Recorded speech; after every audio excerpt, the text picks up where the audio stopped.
Čiže musím odpovedať akože ideálne čo tak ako stručnosti, hej? Áno. Dobre. My sme vás navštívili, lebo máte dve veľmi dôležité vlastnosti. A to je, že máte diagnózu podnikateľ a žijete človečinu vo firme.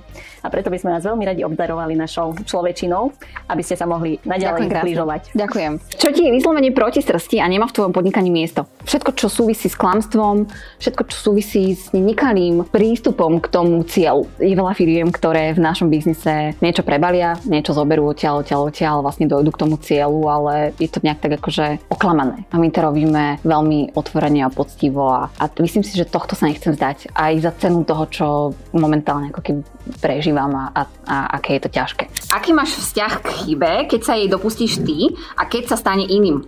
V práci musím priznať, vo vzťahu zásadne nepriznávam. Ale ty máš tú istú kartičku, ty si mi zobral. Veď to tak má byť.